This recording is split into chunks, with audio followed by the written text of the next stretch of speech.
లగచర్ల రైతులు సంగారెడ్డి జైలు నుంచి విడుదలయ్యారు. 17 మంది రైతులను బెయిల్పై విడుదల చేశారు జైలు అధికారులు. నిన్ననే వీరు బయటకు రావాల్సి ఉన్న బెయిల్ పేపర్లు అందడంలో ఆలస్యమైంది. అయితే ఏటూ సురేష్ సహా 7గురు నిందితులు మాత్రం జైల్లోనే ఉండనున్నారు. గత నెల 11న ఫార్మా కంపెనీ ప్రజా అభిప్రాయ సేకరణకు సంబంధించి కలెక్టర్పై దాడి జరిగింది. ఈ కేసులో పలువురిని పోలీసులు అరెస్ట్ చేశారు.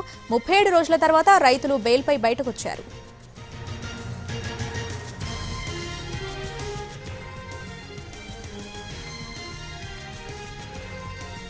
లగచర్ల రైతులు సంగారెడ్డి జైలు నుంచి విడుదలయ్యారు. 17 మంది రైతులను బెయిల్పై విడుదల చేశారు జైలు అధికారులు. నిన్ననే వీరు బయటకు రావాల్సి ఉన్న బెయిల్ పేపర్లు అందడంలో ఆలస్యమైంది. అయితే ఏటూగా ఉన్న సురేష్ సహా 7గురు నిందితులు మాత్రం జైల్లోనే ఉండనున్నారు. గత నెల 11న ఫార్మా కంపెనీ ప్రజా అభిప్రాయ సేకరణకు సంబంధించి కలెక్టర్పై దాడి జరిగింది. ఈ కేసులో పలువురిని పోలీసులు అరెస్ట్ చేశారు. 37 రోజుల తర్వాత రైతులు బెయిల్పై బయటకొచ్చారు.